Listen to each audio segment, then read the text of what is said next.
je suis en charge d'animer le dispositif BILIS sur le campus Lyon-Tech-Ladois.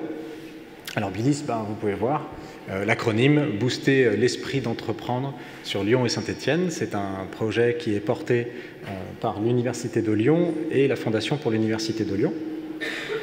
Alors, si vous me permettez, peut-être, puisqu'on parle d'entrepreneuriat, d'esprit d'entreprendre, je m'autorise une petite définition un petit peu plus large que simplement la création d'entreprise.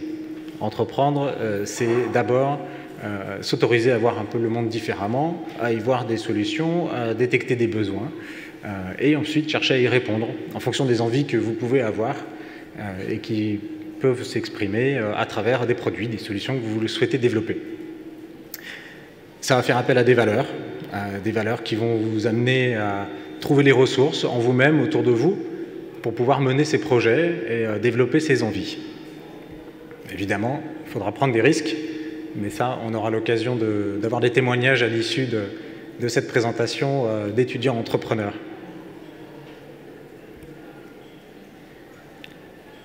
Alors BILIS, j'aime bien, et vous comprendrez un petit peu la métaphore des outils, c'est une petite boîte à outils qui est à disposition des étudiants qui souhaitent explorer un projet entrepreneurial, une démarche entrepreneuriale, en partant de l'exploration d'idées jusqu'à potentiellement la création.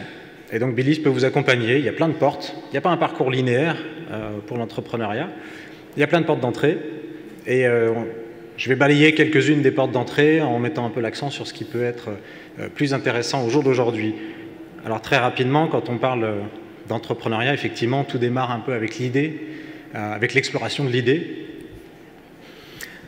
Et on a des outils. Alors je ne détaille pas ça de façon très approfondie parce qu'on aura l'occasion de se retrouver éventuellement sur le stand de BILIS, le stand 53, à l'issue de la présentation, pour parler un petit peu de ça, sachant qu'une partie de ces dispositifs-là ont déjà démarré, donc on ne peut pas forcément s'y raccrocher. Mais dans l'idée, dans tous les cas, c'est la volonté de vous permettre d'explorer la création d'entreprises dans une zone de confort, puisqu'il n'y a pas de prise de risque, et surtout assez ludique sur des formats de concours. Sachez aussi qu'en tant qu'étudiant, vous avez un droit qui existe depuis 3 ans. C'est le statut d'étudiant entrepreneur qui vous permet de faire reconnaître cette envie d'entreprendre. Alors entreprendre ou d'explorer un projet, une idée que vous avez, que vous vous dites, bon, j'ai pas forcément envie d'attendre la fin de mes études pour passer 3 ans à travailler et puis me jeter après sur mon projet. J'aimerais bien tout de suite aller voir ce que ça peut donner. Et donc, vous pouvez postuler à ce statut qui vous permet de faire reconnaître cette démarche et de commencer à négocier avec votre établissement pour avoir des aménagements, notamment sur vos emplois du temps ou des conversions de temps de stage en temps passé sur votre projet.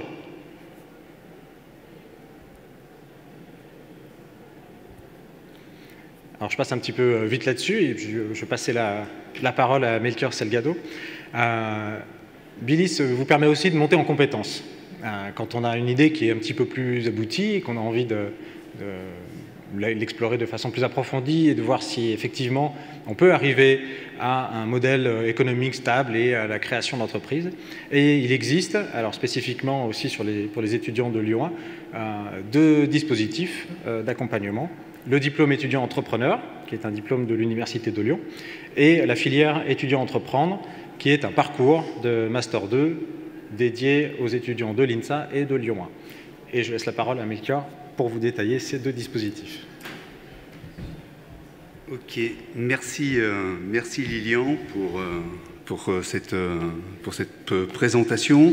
Je voudrais simplement vous signaler en transition que en fait, le statut d'étudiant entrepreneur, c'est un statut qui a été créé il y a 2 ans, simplement. Et ce statut-là, si vous voulez, j'insiste un peu là-dessus parce que c'est vraiment très très récent. Et c'est un peu comme pour les sportifs de haut niveau. Vous savez, les sportifs de haut niveau, pour qu'ils puissent gérer leurs études et pouvoir participer aux compétitions qu'ils peuvent avoir à l'autre bout du monde ou autre, on leur reconnaît un aménagement dans leur parcours universitaire pour qu'ils puissent mener de front ces deux activités-là. Et pour l'instant, pour les jeunes qui avaient envie de créer leur entreprise ou de monter une activité d'entrepreneuriat, ça n'existait pas. Donc le statut d'étudiant entrepreneur est arrivé il y a 2 ans, et parallèlement au statut d'étudiant entrepreneur est arrivé... C'est du précis, ça? Comment tu fais pour passer de l'un au suivant? Celui-là, d'accord. Ok, super. Donc, parallèlement à la mise en place du statut d'étudiant entrepreneur, il y a eu un diplôme qui a été mis en place. Et ce diplôme, c'est le diplôme d'étudiant entrepreneur que l'on a monté ici à l'Université de Lyon. Et en fait, ça vous permet de faire quoi? Ça vous permet, soit pendant vos études, soit après vos études, de suivre une formation qui est diplômante et dans laquelle vous allez avoir, qui est ouverte à tous les étudiants, quelle que soit la filière et quel que soit le niveau d'études. C'est-à-dire qu'on a, cette année-là, on est en train de faire le recrutement, on a 125 étudiants qui viennent, quelle que soit la filière, de 21 établissements de la région lyonnaise, et ça va du bac+1 jusqu'au doctorat. Et en gros, pour faire très simplement, ça vous offre quoi? Ça vous permet d'être accompagné par 2 mentors, qui sont des mentors, un mentor académique et un mentor professionnel, qui vont vous accompagner dans le développement de votre projet, de bénéficier d'espaces de coworking et de bénéficier d'un programme de formation, qui est un programme de formation qui est construit, j'ai envie de dire, à la carte, défini avec vos mentors, et dans lequel vous allez avoir des séminaires en présentiel, qui vous seront proposés en fonction de votre profil et en fonction du niveau d'avancement de votre projet. Parce que ce n'est pas du tout la même chose d'avoir un étudiant qui a déjà fait un master en entrepreneuriat ou avoir un étudiant qui est en train de faire un master en sociologie. Les connaissances d'entrepreneuriat sont bien différentes. Donc, en présentiel et également sur une plateforme pédagogique. Voilà, c'est un processus qui dure sur 1 an et les prochains comités d'engagement auront lieu au mois de janvier.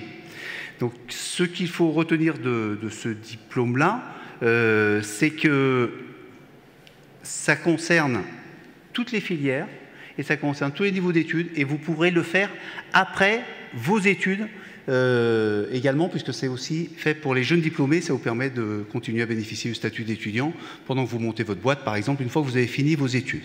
Voilà. La deuxième programme de formation qu'on a mis en place il y a 2 ans, et je passerai la parole à Sébastien qui va vous le présenter. C'est un programme qui s'appelle la filière étudiant entreprendre, qui est un programme pédagogique commun à l'INSA et à Lyon 1. Donc ce diplôme-là, on l'a monté il y a 2 ans. Sébastien, tu peux nous en dire 2 petits mots, puis après on laissera la parole aux étudiants qui ont suivi ce programme-là. Tout est écrit. Alors, la Fée, je vais vous raconter une petite histoire. Je suis entrepreneur. J'ai monté ma première boîte à 22 ans. Il y a des anciens de la Fée, là. À l'époque, la première boîte que j'ai montée, elle a fini par un dépôt de bilan. C'est pas terrible pour démarrer. Et l'année dernière, je suis intervenu à la Fée où j'ai rencontré des étudiants qui voulaient entreprendre ou intraprendre dans des entreprises. Et là, j'ai découvert la filière étudiant-entreprendre qui propose un accompagnement très concret à la création d'entreprises. Et là, je me suis dit, mais si à 22 ans, j'avais découvert cette formation, 1, j'aurais sûrement pas déposé le bilan, et 2, j'aurais encore plus gagné des sous sur les entreprises futures que j'allais monter. Donc, depuis 2 mois, j'ai intégré, en même temps que je dirige ma société, j'ai intégré la Fée, l'équipe de la Fée, pour accompagner tous ces créateurs d'entreprises, ces futurs créateurs d'entreprises, ou en tout cas ces étudiants qui ont envie d'entreprendre, que ce soit dans l'année, que ce soit dans 5 ans, peu importe. La filière démarre, le programme démarre donc au mois de février. Il reste des places, peu, pour les étudiants Lyon 1. Vous viendrez ici chercher la petite plaquette et puis surtout vous me laissez vos contacts parce qu'il va falloir vite se dépêcher. Mais il y a un programme donc, qui démarre au mois de février, ça dure 6 mois. Et là vous allez rentrer dans comment on décrit, Jules, une espèce de start-up googlisante, moi je trouve, dans un endroit où vous allez pouvoir devenir plus que des ingénieurs, plus que des scientifiques. Vous avez une énorme compétence technique. Là, avec ce programme, vous allez devenir des vrais entrepreneurs ou des vrais intrapreneurs, parce que c'est pas, on peut devenir des entrepreneurs au sein même d'une entreprise, hein. Ce qu'on appelle des intrapreneurs. Vous allez monter un département, un projet, et vous devenez des intrapreneurs. Cette filière, ce programme va vous apprendre à concrétiser ce projet. Donc vous êtes vraiment les bienvenus. Je pose ça. Vous venez, il reste une dizaine de places, je crois, peut-être un peu moins, et ça démarre au mois de février.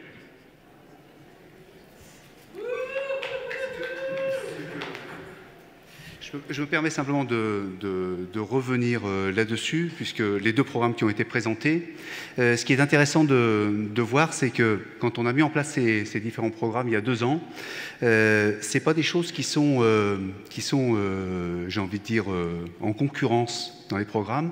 Il faut intégrer ça dans vos cursus en leur donnant une certaine logique.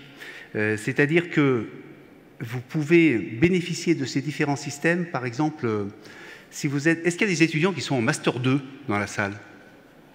Ouais. Vous voyez, pour les étudiants qui sont en Master 2, l'AFE, c'est un programme qui correspond parfaitement bien, parce que ça peut venir en substitution du stage de février jusqu'au mois de juin.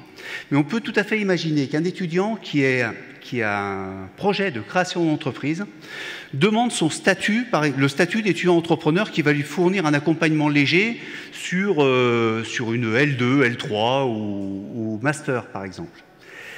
Fait ensuite l'AFE, ce qui lui permet d'avancer encore dans son programme d'accompagnement à la création d'entreprise sur le Master 2, et s'inscrit ensuite au D2E pour pouvoir, une fois qu'il a fini ses études en tant que jeune diplômé, continuer à bénéficier du statut d'étudiant entrepreneur et de la sécurité sociale et tout ce qui est rattaché pour avancer dans son projet. Donc vous voyez qu'à travers ce dispositif que l'on a mis en place,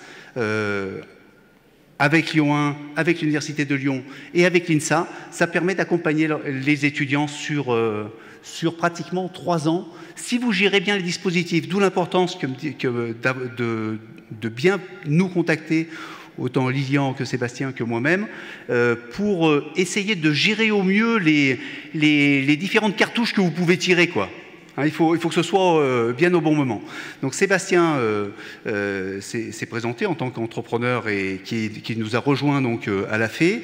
Donc pour ma part, moi je ne me suis pas présenté, je suis référent entrepreneuriat de l'Université Lyon 1, je suis responsable du D2E, et puis on copilote la filière étudiant entreprendre avec Sébastien et Béatrice Frézal et Karine Cubizol également.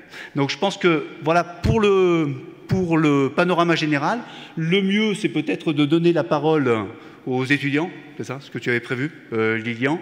Donc je ne sais pas dans quel ordre vous avez prévu, mais vas-y, je te... Oui, merci bien. Hop, moi j'ai l'air d'un coup beaucoup plus petit. Je suis obligé de faire comme ça, sinon la caméra ne me voit pas. Effectivement, ce qui est intéressant, ce que pointe Melchior, c'est la notion de parcours. Alors comme je disais, il n'y a pas de porte d'entrée idéale. Après, il y a des parcours logiques qui peuvent vous permettre d'optimiser l'utilisation de ces outils et de ces dispositifs.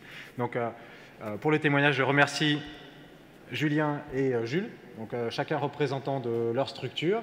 Ils suivent aujourd'hui le programme du diplôme étudiant entrepreneur. Julien, si tu peux, on peut commencer avec toi. Tu veux le trépied, le truc là? Ouais, non. J'aurais dû mettre mes talonnettes. Bien, bonjour à tous. J'ai commencé par présenter ma société, mais je ne suis pas du tout là pour ça. Je suis l'heureux cofondateur de la société Le Repère des Experts, qui a pour ambition en fait, de démocratiser l'accès au consulting pour les PME et les startups en France. On va commencer par Rhône-Alpes, mais voilà.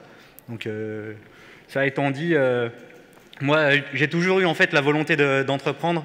Je suis ingénieur en électronique à la base, donc j'ai fait mon parcours universitaire à Toulouse. Et en fait, je suis sorti en 2012 et à l'époque, il n'y avait pas cette filière étudiant-entreprendre. Et moi, je me suis retrouvé à monter une boîte en sortie d'école d'ingénieur et j'avais aucune notion de business, entrepreneuriat, innovation. Et donc, j'ai fait l'erreur que font la plupart des ingénieurs, c'est-à-dire que j'ai voulu développer mon produit sans aller à la rencontre du marché. Et en fait, toutes ces choses-là, j'aurais pu les éviter s'il y avait eu ce genre de formation, de parcours qui était possible à l'époque. Donc là, aujourd'hui, vous avez la chance d'avoir ces filières qui sont là pour vous aider à développer vos projets. Encore une fois, moi, je regrette qu'il n'y ait pas eu ces initiatives-là à l'époque. Donc ce que je peux vous conseiller déjà, c'est que si vous avez un projet entrepreneurial, allez voir les entrepreneurs, allez voir les gens qui dirigent les filières étudiants-entreprendre. Et c'est sûr que vous trouverez quelque chose qui sera intéressant pour vous. Moi, concrètement, ce que je suis venu là chercher au D2E, c'est déjà de manière très pratico-pratique, c'est que on a un espace de coworking, donc avec un bureau, avec une table, une connexion Internet, et c'est déjà la base, c'est déjà ça. Ensuite de ça, c'est vrai qu'on a des mentors pédagogiques, enfin un mentor pédagogique, un mentor entreprise, qui peuvent nous accompagner. Alors moi, je viens de rentrer dans le D2E, donc j'ai pas encore mes mentors, ça va venir. Et au-delà de ça, il y a que ce soit la formation sur des aspects un peu théoriques, mais aussi des ateliers super pratiques sur concrètement comment on fait pour recruter, comment on fait pour mettre en place sa comptabilité, comment on fait, enfin toutes les questions pratico-pratiques auxquelles un entrepreneur sont confrontés. Grâce à ces filières, à la fois la filière étudiant-entrepreneur et le diplôme d'étudiant-entrepreneur, vous allez pouvoir avoir les bases qui vont pouvoir vous permettre de monter une structure pérenne. Donc il y a les aspects pratico-pratiques, mais aussi, au-delà de ça, je suis à l'incubateur Billis juste à côté. Tous les jours, je croise des gens, c'est des entrepreneurs comme moi qui partagent les mêmes problèmes. On discute, c'est aussi ça, être entrepreneur, c'est rencontrer des gens qui peuvent nous aider, nous, dans notre projet. Là, on discutait avec Jules tout à l'heure, et c'est vrai que sur les problèmes, par exemple, on est confronté au même problème que lui, sur la segmentation, quelle cible aller voir en premier, comment faire en sorte que notre projet avance. Et en discutant sur des projets qui sont, a priori, qui n'ont rien à voir, on arrive à faire ressortir des choses, et ça peut nous servir. Donc voilà, il y a vraiment les aspects pratico-pratiques, mais au-delà de ça, il y a rencontrer d'autres start-upers, et l'aide des mentors pédagogiques et entreprises du D2E. Si je peux juste vous donner un ou deux conseils sur l'entrepreneuriat, c'est qu'il faut aller chercher des ressources. Et du coup, le D2E ou la filière étudiant-entrepreneur, c'est des ressources qui sont à disposition. Il ne faut vraiment pas hésiter à y aller. Allez-y, grattez tout ce que vous pouvez. Nous, par exemple, on avait besoin d'un avocat, on allait chercher quelqu'un qui venait de passer le barreau, qui nous aide à titre gracieux. C'est vraiment ça aussi, être entrepreneur, c'est aller chercher toute l'aide qu'on peut avoir, toute la ressource dont on a besoin.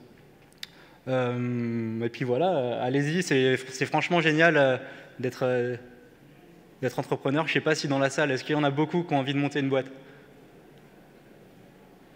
Ouais, c'est déjà ça. Allez-y, moi ce que je peux juste vous conseiller d'y aller, c'est vraiment une aventure extraordinaire.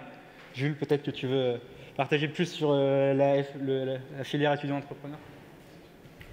Merci Julien. On applaudit Julien, s'il vous plaît. Voilà, un peu d'ambiance. Bon, moi c'est Jules, je suis entrepreneur et fraîchement diplômé de l'INSA de Lyon. Ce que j'aime principalement dans la vie, c'est coordonner des équipes créatives qui ont des cultures différentes, des compétences différentes pour produire des produits, pour produire quelque chose de nouveau que les gens aiment. Je vais faire un petit retour d'expérience pour compléter ce que Julien a dit, parce qu'il a déjà couvert un bon domaine. Donc, en 4e année, j'avais 2 projets principaux, un dans mon école, J'ai été chef de projet pour coordonner 9 personnes, 9 ingénieurs pour produire une application pour des entrepreneurs. C'était un contact intéressant avec les entrepreneurs et on a fait exactement ce qu'ils nous demandaient et on savait concrètement qu'ils allaient se casser la gueule. Mais c'était intéressant quand même parce qu'on voyait, on apprenait en communiquant avec eux qu'est-ce que c'est que la posture entrepreneuriale. Ma deuxième partie de ma 4e année, c'était un stage en grande entreprise, encore dans l'informatique, même si je ne suis pas ingénieur informatique, plutôt organisationnel. Et j'ai vu que pour l'entreprise, j'étais le bon élément qu'ils attendaient, j'ai réussi à répondre aux missions, mais l'entreprise n'était pas le bon environnement pour moi, pour m'épanouir pleinement. Donc qu'est-ce que j'ai fait? Je me suis renseigné et j'ai appris qu'il y avait la filière étudiant-entreprendre à l'INSA. Génial, je n'étais pas obligé de faire un stage de fin d'études dans une grande boîte, mais je pouvais directement en profiter pour avoir l'espace pour apprendre à créer mon entreprise et avoir l'espace de faire une expérience différente, qui est en général, je pense, d'office bonne à prendre dans la vie, de faire des expériences différentes. Donc j'ai postulé avec une idée que j'avais. L'idée, pour moi, l'objectif, c'est rassembler des personnes de cultures différentes, voilà, comme je dis, pour proposer quelque chose de beau. Et donc je vous parlais tout à l'heure de ce qu'on crée. Mais avant tout, je voudrais moi aussi peut-être donner un petit conseil, c'est qu'on ne fait pas de snowboard sans se casser le bras. Enfin, on ne fait pas vraiment bien du snowboard sans se casser le bras. Et pareil, on n'apprend pas à entreprendre sans entreprendre. Il y en a plein qui m'ont dit ouais, moi je vais commencer par aller dans une grande boîte et plus tard j'entreprendrai avec toute l'expérience que j'aurai acquise. Mais quelle expérience? Parce que c'est tous les jours dans une petite équipe les questions qu'on se pose qui sont véritablement l'apprentissage de l'entrepreneuriat. Et la deuxième chose, c'est, Liland nous disait tout à l'heure, vous allez peut-être prendre le risque d'entreprendre. On entend souvent ça, c'est un risque, mais quel est le risque véritable? Voilà, je suis diplômé, j'ai pris 1 an pour monter mon projet. C'est quoi le risque? C'est que je vais continuer à manger des pâtes pendant 1 an, c'est tout. Derrière, si ça ne me plaît pas, même si j'ai investi, je sais pas quoi, 5 000 € que j'avais reçus de ma famille ou 10 000 € que j'avais pu prendre comme emprunt étudiant, parce que vous avez le droit à ça, même si j'ai fait ça, et ben à la fin, je pourrais quand même trouver mon travail et peut-être prendre quelques années pour me refaire. Mais au moins, j'ai eu cette expérience forte et cette expérience, elle est extrêmement valorisable aussi pour faire de l'intrapreneuriat après en entreprise ou autre chose. Donc, ma situation est telle, ça fait 8 mois que j'entreprends, on a une équipe de 3, Marc est là-bas. Coucou Marc, bravo, merci beaucoup, on t'aime, tu contribues vraiment au progrès de l'entreprise. Enfin, voilà. Bon, qu'est-ce que je voulais dire? C'est que voilà, Glober, c'est une application qui permet d'accélérer vos rencontres dans la vie réelle. Accélérer votre... S'il vous plaît, la conférence, le métier de responsable recherche et développement, commence à 5 minutes, salle de conférence numéro 2. Ouais, c'est ça, je croyais. Mais non, je continue. Glober vous permet, quand vous arrivez dans un nouvel environnement, de voir ce qui se passe autour, de voir quelles personnes participent à tel événement, est-ce que vous pouvez les rencontrer à l'avance. Et c'est une application que nous avons lancée du coup la semaine dernière sur les stores, Apple Store, Android Store. Vous pouvez la télécharger et avoir accès instantanément. Pas trouvé? Ton compte Android, il vient de quel pays? Ça dépend de ça. On en parle tout à l'heure. Mais en tout cas, essayez tous de télécharger Glober. Et comme on se lance principalement sur le campus de la Doua, je profite de cette opportunité pour vous dire qu'on fait un concours incroyable. Le concours, c'est vous avez à gagner une enceinte pour mettre de la musique dans vos soirées, d'une valeur de 159 €, attention. Le concours, c'est si vous arrivez à avoir un de ces 4 autocollants et que vous le collez quelque part sur le campus, que vous prenez une photo trop stylée avec et que vous taguez notre page et que vous avez un max de likes, bah vous gagnerez l'enceinte. Donc battez-vous, prenez ces stickers, faites des petites photos et vous avez de la chance. Comme c'est un petit concours, vous avez beaucoup de chances de gagner. C'est pas un tirage au sort. Vous pouvez tous gagner ce truc-là. Alors je vous offre les autocollants, je les vais laisser ici. Merci. Merci Jules. Alors les autocollants, vous pourrez les retrouver sur le stand 53 de Bliss. Voilà. Ouais, j'en profite, quitte à faire un peu de récupération. Donc merci à vous deux pour ces témoignages. Je me permets de rebondir sur la notion du risque. Effectivement, c'est quelque chose qui est souvent mis en avant. On dit voilà, il y a un risque dans l'entrepreneuriat. Après, il faut bien considérer le droit à l'échec. Et comme l'a dit Jules, on peut se tromper, on peut échouer, mais au pire, ça marche. C'est un peu devenu notre créneau. notre credo, pardon. Au pire, ça marche. Donc gardez ça à l'esprit, n'hésitez pas à vous lancer. Vous avez des outils pour soutenir votre audace. Maintenant, je vous propose, il nous reste quelques minutes, si vous avez des questions, en particulier, en général, on peut y répondre ici, et en particulier, on peut y répondre sur le stand 53. Monsieur. Alors peut-être, vous me dites, donc le diplôme étudiant entrepreneur est ouvert effectivement à tous les étudiants de l'Université de Lyon, toute filière, tout niveau. La filière étudiant entreprendre est ouverte aux étudiants de l'INSA et de Lyon 1 de Master 2. Juste en complément, puisque tout à l'heure, on a demandé dans la salle si on avait certains d'entre vous qui avaient eu un projet de création d'entreprise. Et généralement, il y a très très peu de monde qui lève la main dans la salle. Ce qui est un petit peu normal, souvent pendant les études, parce que vous n'avez pas été sensibilisé à ça. Sachez que la filière étudiant entrepreneur, on prend deux profils. On prend des profils de personnes qui ont un projet de création d'entreprise et qui veulent essayer de le développer pendant ces 6 mois en intensif. Mais on prend aussi d'autres étudiants qu'on appelle des équipiers, c'est-à-dire si vous êtes intéressé par ces aspects, vous aimez créer, lancer des projets et autres, à ce moment-là, vous pouvez nous rejoindre au sein de la FE et puis vous allez travailler avec un porteur de projet. Jules illustrait tout à l'heure son cas, où il est porteur de projet, il travaille sur sa société, et Marc Vincenti, qui est dans la salle, qui lui était un étudiant qui était en master informatique, a fait la filière étudiant entrepreneur, et maintenant ils travaillent ensemble en tant qu'équipiers. Donc même si vous n'avez pas de projet de création d'entreprise, vous pouvez intégrer la FE. En revanche, le D2E, il faut avoir un projet de création.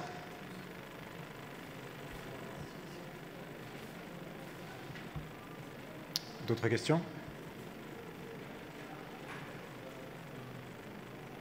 Bien, je vous remercie du coup, pour votre attention. Je remercie les personnes qui ont bien voulu témoigner avec nous. Et je vous souhaite une bonne après-midi. Et à nouveau sur le stand 53 si vous avez plus de questions et d'informations à rechercher. Merci.